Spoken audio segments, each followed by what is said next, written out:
Hello, everybody.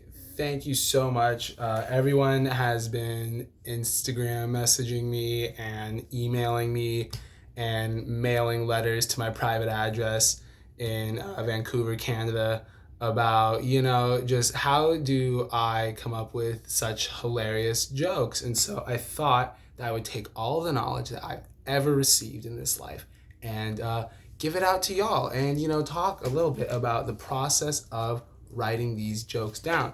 So I'm gonna go in depth on my favorite joke, which was the joke about the only thing I hate more than Dallas is John F. Kennedy. So let's talk about that. So the first thing you gotta do is find the material that, and a lot of comedians will give the tips of using observations. And that's about where people stop. They think comedy stops at making jokes about, my computer screen's here in front of me. What's funny about a computer? And that's not really where it is. You make observations about life and you utilize those to kind of build onto the funny thoughts that you've been cultivating your entire life, whether you know it or not. You do have thoughts that you find funny, and you just need to attach those to the observations in your life. So, for me, preliminary knowledge, you got to have some of that in order to make a good observation, and it's got to be about things you like. So I love history, and I'm from Houston, so I hate Dallas. And so we have to find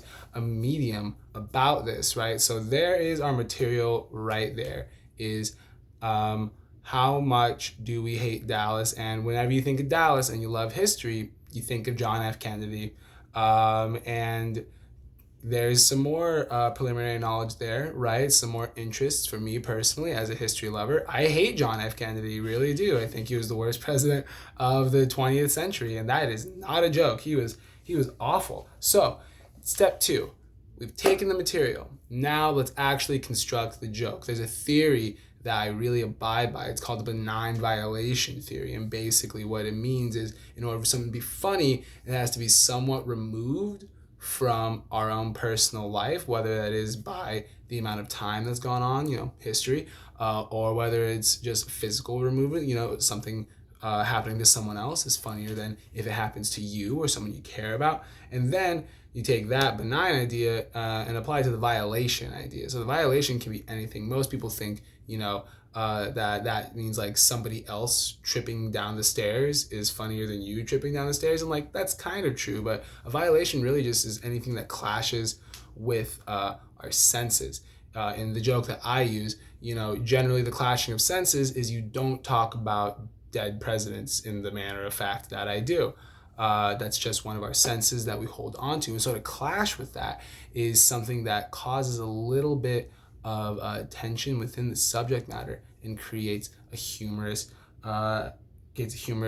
atmosphere to it. So the second thing is you have to know your audience. Now, obviously, that video of stand-up that you saw was at the Blues Amphitheater, the largest comedy theater in Houston, Texas. Obviously, you could tell that from the amount of people that were laughing in the room with me. So I was in Houston, and what do Houstonians hate? I already said it. Dallas. We hate Dallas so much. And also, another aspect of knowing the audience is part of that benign thing that I talked about. It is so removed by history that most people will not truly take offense to a joke about John F. Kennedy. And now we have to construct the joke. So we have our material, which is hatred of Dallas and John F. Kennedy. And then we have how we're going to construct the joke. We're going to find that benign violation and we're going to play to our audience's sensibilities a little bit. Try to clash with them, try to clash with what normal people kind of think. And then now it's about the delivery. So we have to, talk about the pacing of the joke. You don't just want to start it off at the very beginning saying that you're constructing this analogy. You don't want to start off with just all your cards on the table. That's why, we always say save the punchline, and it's got to be a punchline, clash with those sensibilities. So, let's just go through the process of it. So, like I said, I have the material, Dallas, I hate it. I started the joke by saying I hate the people of Dallas, I hate the roads in Dallas. I know everybody says that, everybody's got a grandma. You gotta love grandma. Well, not grandmas from Dallas. I hate them too.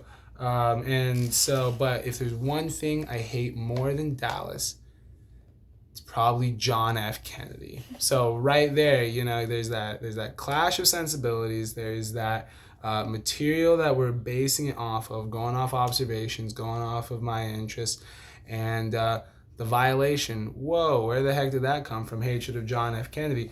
And so from there, we can move onwards to the delivery of the joke. What is so funny about this analogy, and then we can start talking about things that we hate about John F. Kennedy as well, Bay of Pigs.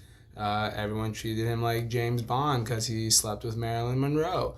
All of these things that we kind of dislike about him, we can lay out onto the table as sort of the analogy of we dislike Dallas and we dislike John F. Kennedy. And of course, the joke does kind of end with a little bit of a low blow on John F. Kennedy, kind of, making puns about it. But again, that's an aspect of knowing your audience, while I do abide by some kinds of dark humor, obviously, I don't necessarily like to be the most offensive in my humor. So to kind of bring it back to a lighthearted aspect of sort of just going with a low blow of saying, I don't understand why people like John F. Kennedy. It just blows my mind.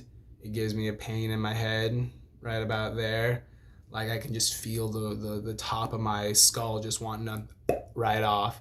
Really lighthearted ways of going about the joke now to kind of move away from the sort of violation back to something that we can all relate to. But yeah, and that is how you construct a joke. Thank you so much for all of the emails and the fan letters, and thank you everybody who's participated in the GoFundMe for every charity ever.